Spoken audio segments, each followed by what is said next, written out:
খবরদার, আমায় কাটবে না, খবরদার। ভালো হবে না কিন্তু।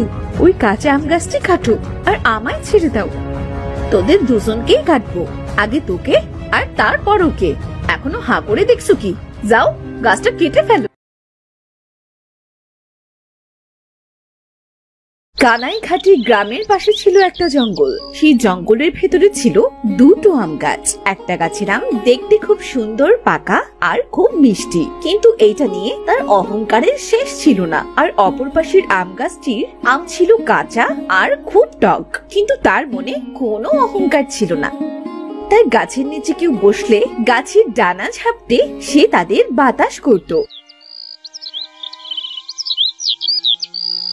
একদিন দুজন লোক সেই গাছের পাশ দিয়ে যাচ্ছিল।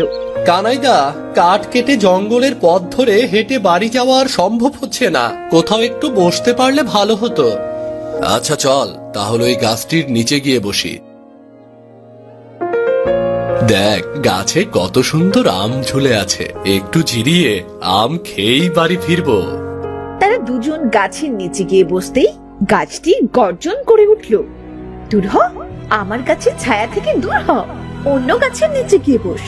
শখ কত, আমার গাছের নিচে জিরোতে এসেছে। ভারী বদগাছ তো তুমি। তোমার জন্মই তো মানুষের ছায়া বাতাস দিয়ে উপকার করার জন্য। আমার গাছ, আমি কাউকে ছায়া বাতাস কিচ্ছু দেব না। তোরা যাবি নাকি ডাল ভেঙে তোদের ঘাড়ে ফেলবো? কানাইদা, চলো আমরা ওই গাছটির নিচে গিয়ে বসি, সেখান থেকে দুটো পাকা আম পেরে নেই। আচ্ছা ঠিক আছে, নে, এই পাশ থেকে দুটো বেশি করে আম পেরে নে। সুজন গাছটি থেকে আম পাড়তে গেলে গাছটি তার ডালপালাগুলো উঁচুতে উঠিয়ে দিল। এসেছে আমার গাছের আম খেতে, অতটা সোজা না। যা, ওই দেখ কাঁচা আম দেখা যাচ্ছে, গিয়ে ওই কাঁচা আম খা। আমার গাছের পাকা আম খাবার কথা ভুলে যা। কি বেয়াদব গাছ রে বাবা। থাক, আমাদের আর কোনো গাছের নিচে বসার দরকার নেই। কানাইদা, চলো বাড়ি চলে যাই।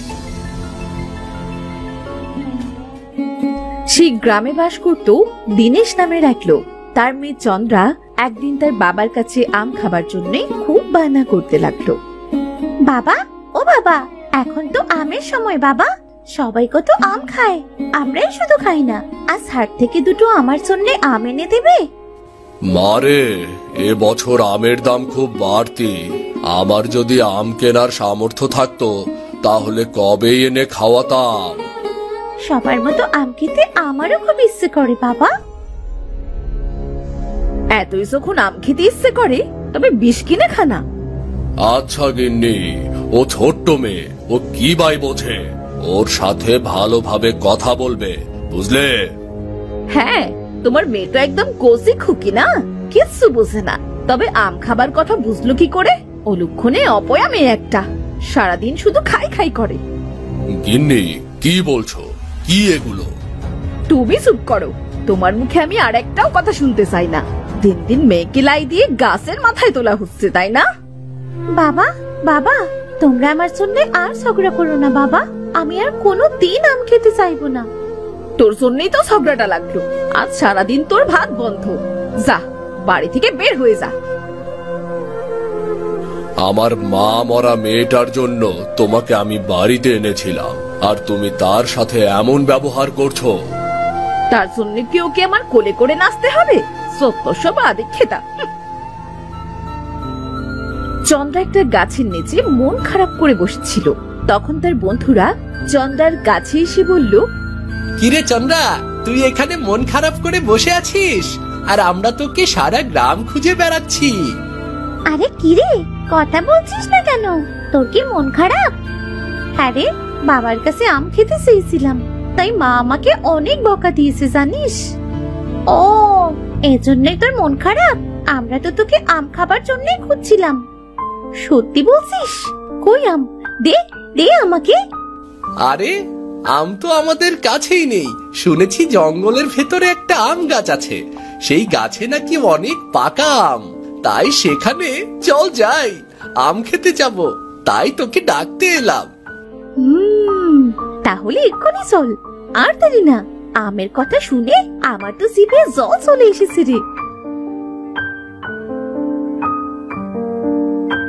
তারা সবাই মিলে জঙ্গলের ভেতরে সেই আম গাছের কাছে গেল। এই দেখ, এই সেই আম গাছটি। তোরা নিচে দাঁড়া, আমি গাছে উঠে আম পেড়ে নিয়ে আসছি। আমার গাছের আমের কথা ভুলে যাও তোমরা। আমার গাছের আম আমি কাউকে দেব না। আমরা অনেক দূর থেকে এসেছি গো তোমার গাছের পাকা আম খেতে। দয়া করে আমাদের সবাইকে তোমার গাছের আম খেতে দাও। দূর হ, দূর হয়েছে আমার গাছের কাছ থেকে। ওই দেখ আরেকটা আম গাছ, যা ওর কাছে যা। ওর কাছ থেকে যত ইচ্ছে আম খা। ওই আম গাছটি তোদেরই যোগ্য। অহংকারী গাছ একটা, তোমার এই অহংকার একদিন শেষ হয়ে যাবে। এই চল সবাই, আমরা ওই গাছ থেকে কিছু আম পেড়ে বাড়ি ফিরি। তারা আম গাছটির কাছে যেতেই আম গাছ তাদের স্বাগত জানালো। তোমাদের সুস্বাগতম। তোমরা যে আমার কাছে এসেছো, আমি খুব খুশি হয়েছি। আমার কাছে ছায়ায় তোমরা বসো, আমি তোমাদের জানা ছাপতে বাতাস করব। আরে বাহ, কত সুন্দর ব্যবহার। মনটা যে একেবারে জুড়িয়ে গেল। তোমার কাছেও তো অনেক আম, কিন্তু তোমার গাছের আমগুলো কাঁচা কেন? সৃষ্টিকর্তার দান। সৃষ্টিকর্তা আমায় যেটা দিয়েছেন আমি তাতেই খুশি। আমি আমার ডাল নিচু করে দিচ্ছি, তোমরা আমার কাছে আম খেতে পারো। না না, ওই টক আম আমরা খাবো না। আমাদের আম দেবার কোনো প্রয়োজন নেই। তোমার কাছে বাতাসার ছায়া দিয়ে যে উপকার করলে আমাদের, এতেই আমরা অনেক খুশি হয়েছি। আচ্ছা ঠিক আছে, তোমরা যা কইবে। আমার কাছে আম টক ও কাঁচা বলে আমার কাছে কেউ আসতে চায় না। তোমরা যে আমার কাছে এসেছো, আমি এতেই খুব খুশি হয়েছি। তোমাদের পেয়ে আজ আমার খুব ভালো লাগছে। তুমি কি আমার মধ্যেই কষ্টে আছো আম গাছ? আমারও তো খুব কষ্ট, জানো তো। আমার মা আমাকে একটু ভালোবাসে না আম্মামা। আম্মামা, তুমি আমায় মামা বলে ডাকলে। আজ সত্যি নিজেকে পরিপূর্ণ লাগছে। কেউ আমায় ভালোবেসে মামা বলে ডাকলো। এখন থেকে আমার যখন মন খারাপ হবে, তখন তোমার কাছে চলে আসবো আর অনেক গল্প করব। আমার আম তো কেউ পছন্দ করে না। তুমি কি আমার আম খাবে? তাহলে নিজেকে আমি সার্থক মনে করব যে কেউ না কেউ আমার কাছে ফল খেয়েছে। চন্দ্রা, তুই ওই টক আম নিয়ে কি করবি? চল তো বাড়ি চল। পাকা আম যখন খেতে পারলাম না, তখন কাঁচা আম নিয়ে কি করব? তোদের খেতে হবে না, আম্মামার আম আমি খাবো। গাছটি খুব খুশি হয়ে তার ডালটা নিচু করে দিল, আর চন্দ্রা সেখান থেকে কিছু আম নিল। আম্মামা, আজ তাহলে আসি আমরা। তোমার সাথে আবার দেখা হবে। তারা আম গাছের কাছ থেকে বিদায় নিয়ে বাড়ি ফিরে এলো। চন্দ্রা বাড়ি এসে সেখান থেকে একটা আম খেতেই, এ কি, আম্মামা তো বলেছিল তার আম টক, কিন্তু এ তো খুব সুস্বাদু আর মিষ্টি। সোনার বীজ? এই আমের আটি সোনার? এটা কি করে সম্ভব? আমি কালই আম্মামার কাছে গিয়ে জিজ্ঞাসা করব। পরদিন চন্দ্রা আম গাছটির কাছে গিয়ে আমের বিষয়ে জিজ্ঞাসা করলো। আম্মামা, তুমি যে বলেছিলে তোমার আম টক, মানুষ কেউ খেতে চায় না, কিন্তু তোমার আম তো খেতে যেমন সুস্বাদু তেমনি মিষ্টি, এমনকি তার বীজটাও যে সোনার। মেয়ে, সবাই তো আমার উপরটাই দেখে, ভেতরের খবর কেউ রাখে না।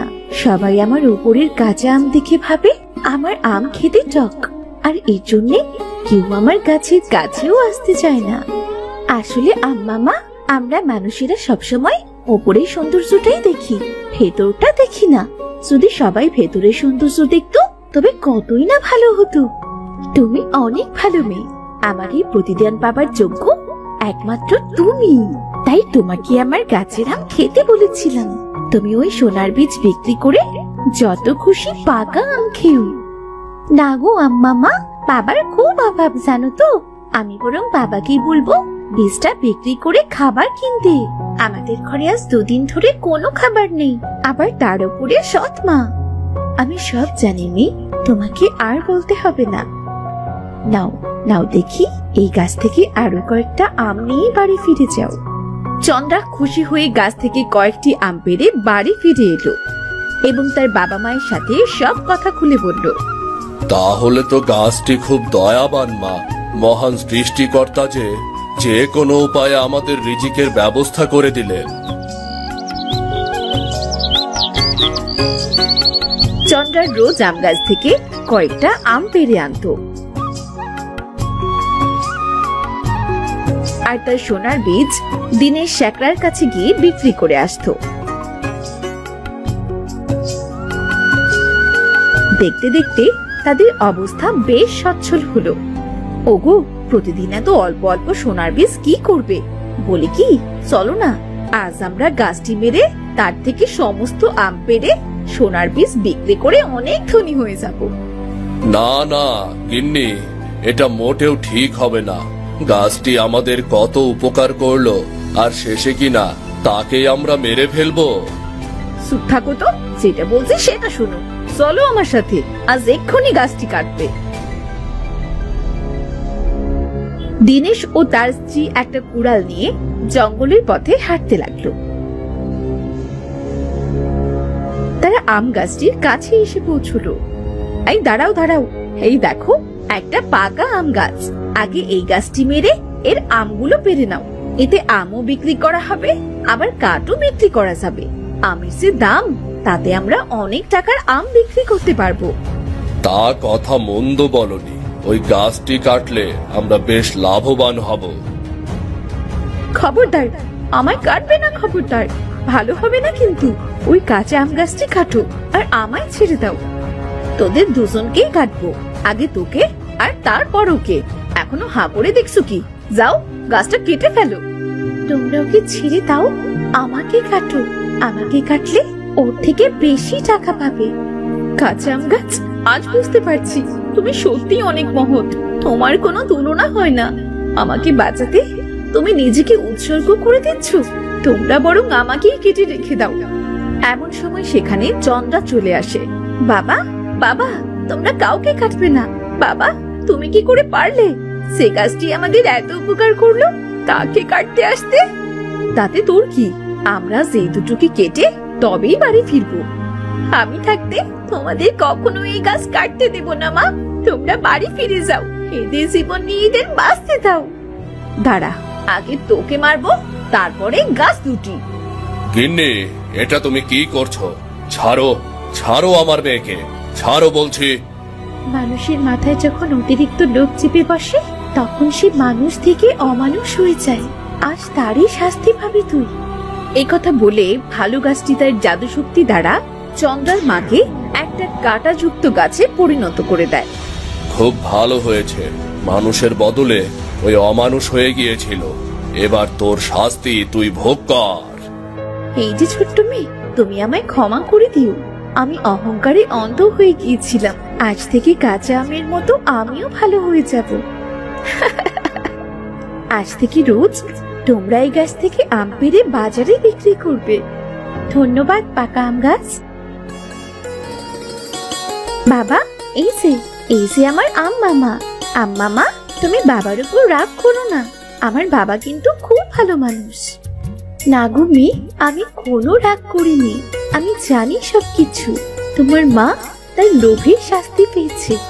হ্যাঁ আম মামা, যেমন কর্ম তেমনই তো ফল হবে। শাস্তি পাওয়াই তার উচিত। আজ আমরা আসি তাহলে, আবার দেখা হবে।